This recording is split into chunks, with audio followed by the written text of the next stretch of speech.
And now for the fifth element of where we meet the light of Jesus, and that's basically an encounter of the Christ in the living church. We'll call on Mr. Orest Kucyna to talk about community and unity.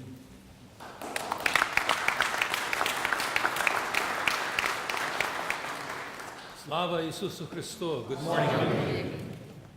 The theme of my discussion today, or my presentation, is with God and as a united community, all things are possible.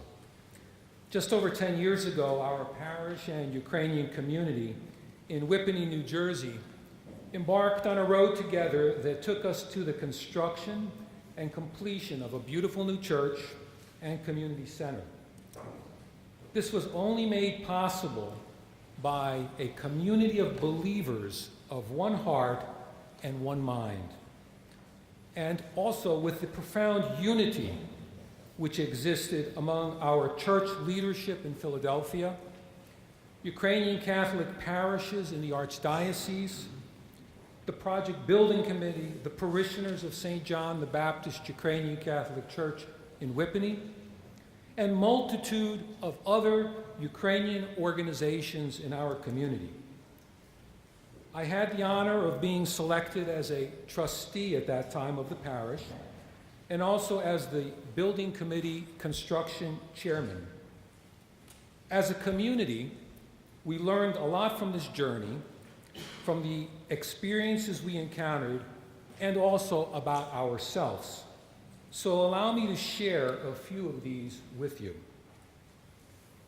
We learned that the parish is a community of communities.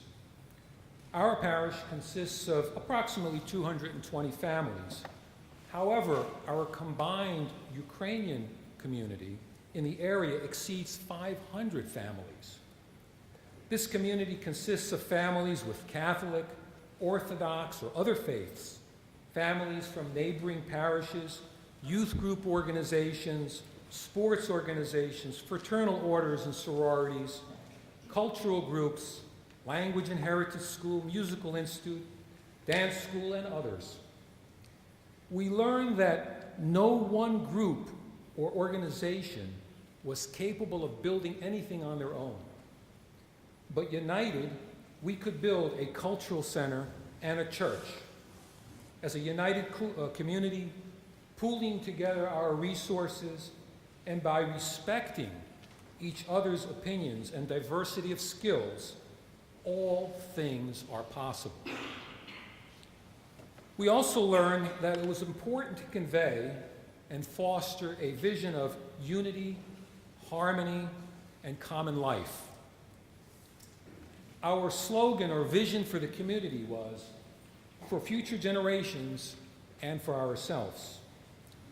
This to us meant creating an environment to facilitate the preservation of our religious beliefs and cultural heritage. Our community was challenged with bridging the separation that seems to be occurring in many Ukrainian communities today as a result of families melting into the American way of life.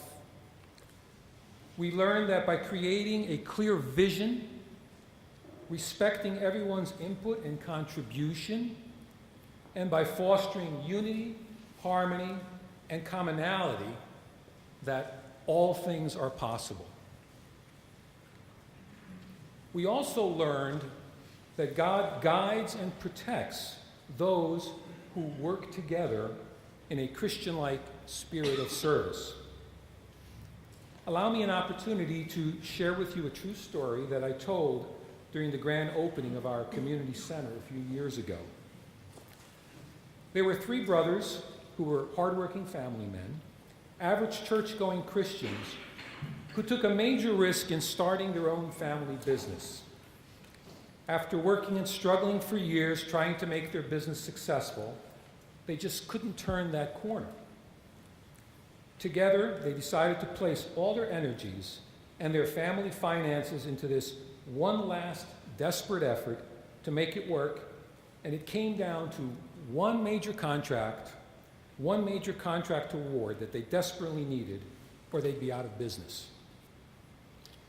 Having worked tirelessly, the brothers were sinking into depression. Their personal and family lives were starting to show signs of stress and desperation. Not knowing who to turn to, the brothers gathered in church the next Sunday and together prayed to God for a sign to tell them if they were doing the right thing. The following Monday, as the brothers gathered for their daily morning business planning meeting, it was interrupted by a phone call. And as they checked the caller ID on the phone, it read, "Almighty God." Stunned and in shock, they were afraid to answer the call, but finally did so. The call was from the Almighty God Tabernacle Church from across town, who was soliciting clothing donations for those in need. The brothers offered to help financially and with their resources, and then hung up the phone. At that moment, it rang again. This time, it was the president from that company that they were hoping for the contract, and they had won the award of that contract. Our road in Whippany was not an easy one, and it had its challenges throughout. Those challenges continue today as we try to manage the facilities and pay down our mortgages and debt. There were a few times during the planning and construction phases where the building committee felt we had reached an insurmountable obstacle that just could not be overcome, and the project needed to be stopped or even canceled. In those moments of our desperation, miraculously, we received the phone call or offer to help and support that got us over our obstacles and through our difficulties. I, for one, believe there was a divine force that guided us and protected us through those difficult and challenging events in Whippany, and continues to do so if we work together in a Christ-like spirit of service.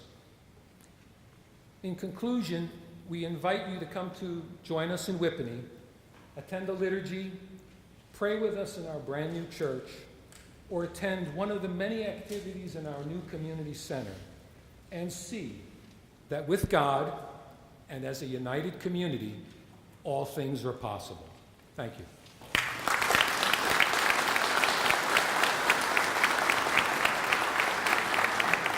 Thank you, Orest.